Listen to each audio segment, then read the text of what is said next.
Bonjour et bienvenue dans cette nouvelle émission.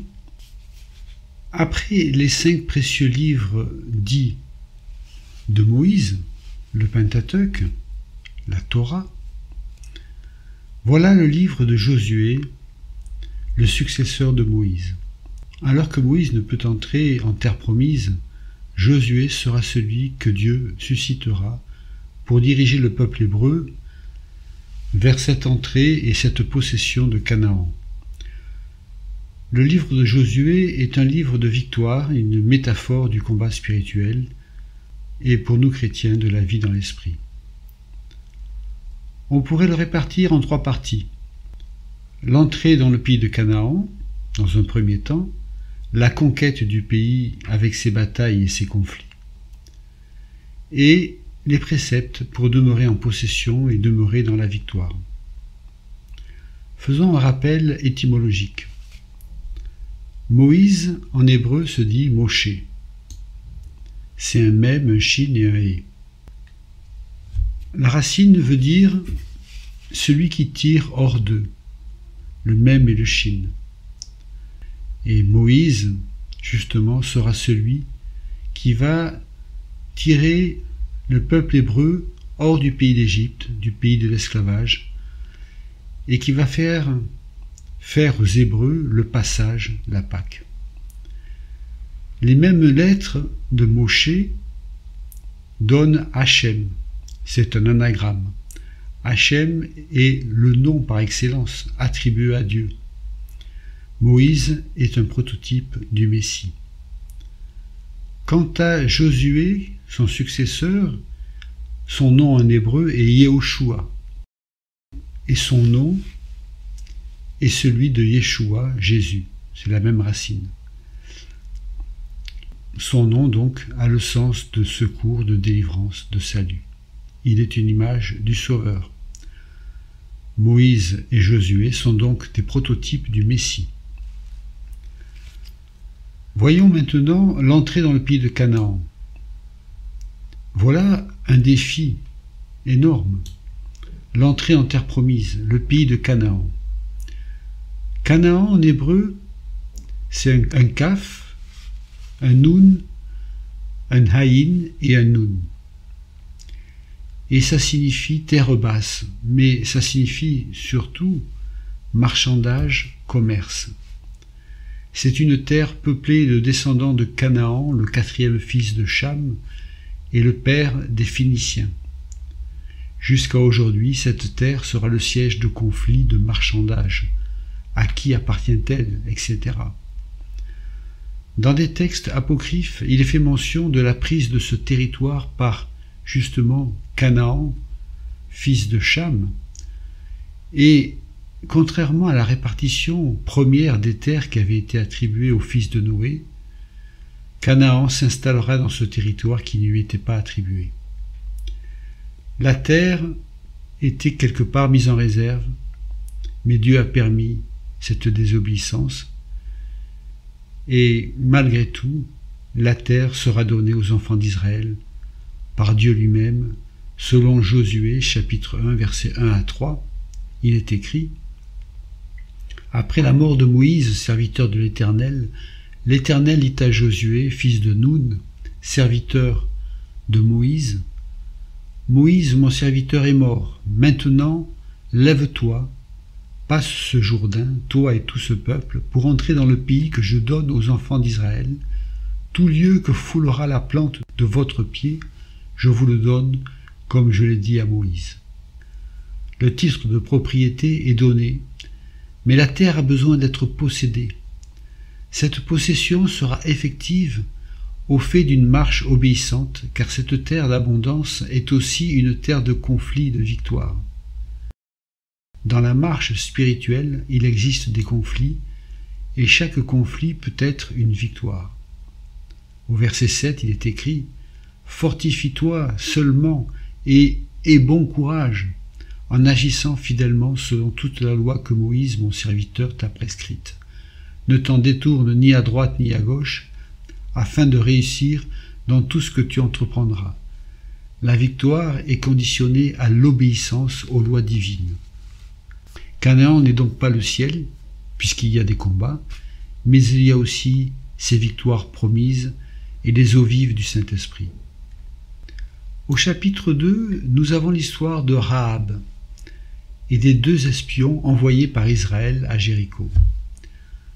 Josué, fils de Nun, envoya secrètement de Chittim 2 explorateurs en leur disant « Allez examiner le pays, notamment Jéricho. » Ils s'en allèrent et arrivèrent dans la maison d'une courtisane appelée Rahab, où ils prirent leur gîte. Cette courtisane, en fait c'est comme une prostituée, leur apprend que les gens de Jéricho sont plongés dans l'effroi par les rumeurs de l'arrivée d'Israël. Elle cacha les espions qui revinrent au camp après 3 jours. Rahab, en hébreu, c'est Rarav, un resh, un ret et un bet.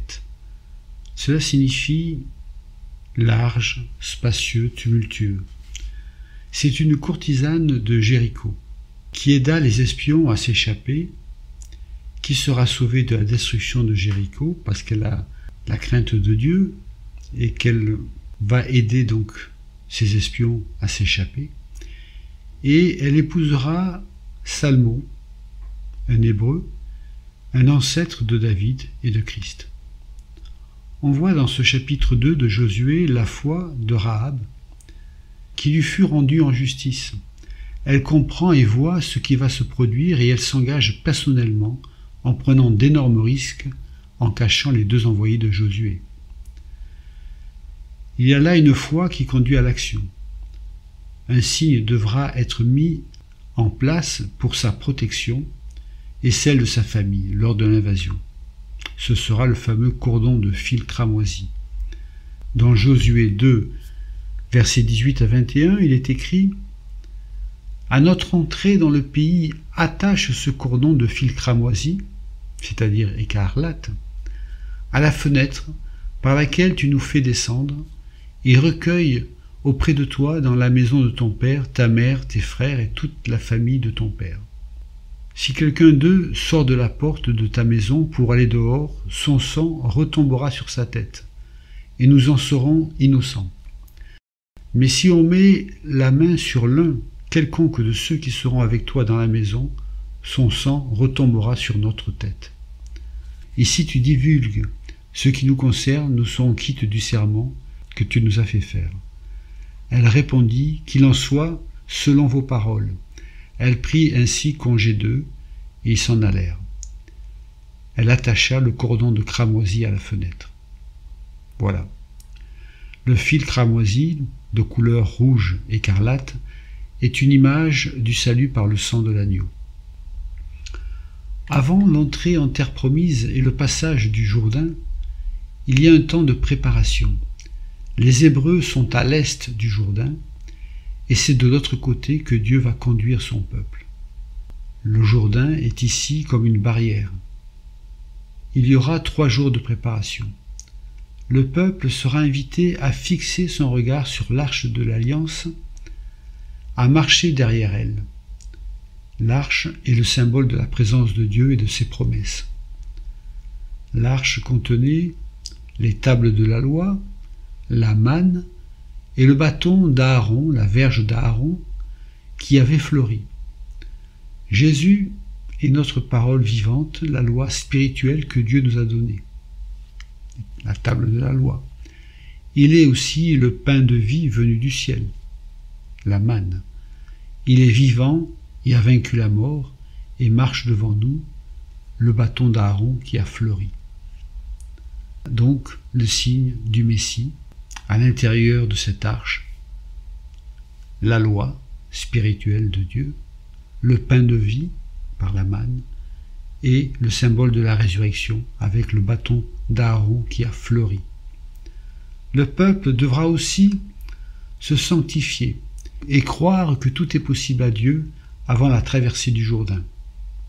Dans Josué chapitre 3 verset 5, il est écrit « Josué dit au peuple, sanctifiez-vous, car demain l'Éternel fera des prodiges au milieu de vous. Sanctifiez-vous. Hit Kadeshu. ici conjugué à l'impératif et au mode itpael. C'est une forme réfléchie, intensive. C'est se purifier, se sanctifier. La racine est kadash, kadosh, sainteté, être saint. La sanctification renvoie à une forme de séparation, de consécration, mais aussi de discipline. Elle réclame un cœur ouvert et une espérance ancrée en Dieu. Amen. Cet impératif divin traverse toute la parole de Dieu et traduit une importance capitale. On le retrouve dans le Nouveau Testament aussi, dans l'épître aux Thessaloniciens, le premier épître aux Thessaloniciens, chapitre 4, verset 3, il est dit « Ce que Dieu veut, c'est notre sanctification ». On ne peut pas échapper à la sanctification. Sans la sanctification, nul ne verra Dieu, il est écrit aussi. Abordons à présent la traversée du Jourdain. Regardons le mot Jourdain, ce fleuve si important dans la Bible. Yarden, c'est un yod, un resh, un dalet et un nun. Il y a là le sens de celui qui descend.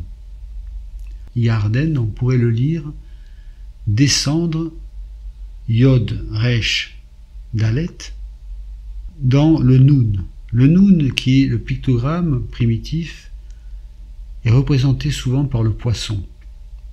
C'est intéressant, puisque dans le Nouveau Testament, c'est dans le Jourdain que l'on a baptisé. Ce fleuve prend sa source près de l'actuel Liban et se jette dans la mer Morte. Sa longueur est environ de 320 km. Christ, lors du baptême, descend dans le Jourdain. C'est la descente dans le poisson comme Jonas, prélude à sa descente aux enfers. Il descend pour remonter. Quiconque veut monter doit au préalable descendre. Descendre a aussi le sens de dominer. On descend pour dominer, c'est-à-dire épouser et aimer. Il y a un sens très profond dans ce mot de Jourdain, Yarden. C'est dans ce lieu que Jean-Baptiste baptisait. On baptisait dans le Jourdain. En cette descente, descendre dans le poisson. Et c'est intéressant de voir que Jésus, justement, a pris des disciples, des pêcheurs de poissons, et en disant « Vous deviendrez des pêcheurs d'hommes ». L'homme inaccompli est représenté sous la forme du poisson. Le poisson, c'est l'animal des eaux, c'est-à-dire dans l'inaccompli, et qui a besoin justement de rentrer dans l'accomplissement. Dans cette traversée du Jourdain, il y a aussi l'image de la mort et de la nouvelle vie, la résurrection. Image, comme je l'ai dit, du baptême, mort avec Christ et nouvelle vie en Christ. On peut aussi voir l'image de la victoire du croyant sur les difficultés insurmontables de la vie chrétienne. Dans Josué, chapitre 3, versets 15 à 16, il est écrit, pour revenir à Josué, « Quand les sacrificateurs qui portaient l'arche furent arrivés au Jourdain, et que leurs pieds se furent mouillés au bord de l'eau, le Jourdain, en commentaire, le Jourdain regorge par-dessus toutes ses rives tout le temps de la moisson. Les eaux qui descendent d'en haut s'arrêtèrent. » Donc c'était une période où le Jourdain regorgeait par-dessus toutes ses rives. C'était le temps de la moisson. Et il est écrit, les eaux qui descendent d'en haut s'arrêtèrent et s'élevèrent en un monceau. Et le peuple passa vis-à-vis de Jéricho. Il y a une similitude avec le passage de la mer Rouge lors de la sortie d'Égypte. Vous l'aurez remarqué. Dans ces deux traversées, les eaux s'arrêtent et laissent place au passage des Hébreux. Dans ces deux traversées, il y a une image de la mort. Dans le passage de la mer Rouge, il y a l'image de la mort du Christ, la Pâque, pour nous sauver, avec celui du Jourdain, il y a plutôt l'image de notre mort avec Christ. Par la foi et l'obéissance, on expérimentera la vie de Christ pour conquérir les promesses de Dieu. Pour que, comme dit l'apôtre Paul, ce n'est plus moi qui vis, c'est Christ qui vit en moi. Jean-Baptiste a baptisé dans le Jourdain après avoir prêché la repentance. Le passage du Jourdain à pied sec est le signe que Dieu, Yahvé, règne sur les eaux, comme pour le déluge et la mer Rouge. Elle démontre ses droits légitimes sur le pays, en relation avec les traditions du Moyen-Orient. Effectivement, dans les traditions de l'époque du Moyen-Orient, un accusé était jeté dans la rivière et s'il se noyait, il était déclaré coupable par les dieux. Ce qui effraya les Cananéens quand ils apprirent justement que les Hébreux étaient passés à pied sec dans le Jourdain. Pour eux, dans leur culture, c'était là le fait qu'il y avait l'approbation de Dieu justement. Il est écrit dans Josué chapitre 5 verset 1, « Lorsque tous les rois des Amoréens à l'occident du Jourdain et tous les rois des Cananéens près de la mer apprirent que l'Éternel avait mis à sec les eaux du Jourdain devant les enfants d'Israël, jusqu'à ce que nous eussions passé, ils perdirent courage et furent consternés à l'aspect des enfants d'Israël. » Ce passage à sec est un signe fort de l'approbation de Dieu, comme je disais. Au chapitre 4, il y a, concernant ce passage, 2 mémoriaux mis en place par Israël. L'un était de retirer 12 pierres du milieu du Jourdain, et l'autre était d'y mettre 12 pierres placées au milieu de la rivière, là où les sacrificateurs étaient tenus avec l'arche, alors qu'Israël passait sur l'autre berge.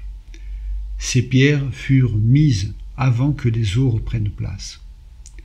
Il y a là un symbole d'un renouveau, du passage d'une ancienne à une nouvelle vie. La traversée du Jourdain marque de façon symbolique pour Israël sa sortie du désert hostile et précaire pour entrer dans le pays, modifiant ainsi radicalement les conditions de vie d'Israël. Le peuple est donc passé de l'autre côté du Jourdain et entré dans le pays de la promesse. Devant eux, à quelques kilomètres seulement, se profilent les hautes murailles qui protègent la ville de Jéricho. La conquête du pays sera la prochaine étape du livre de Josué et demandera au préalable une préparation. Là aussi, l'Éternel a parlé à Josué à cet effet. Nous verrons cela dans la prochaine mission. Que le Seigneur vous bénisse richement et à bientôt.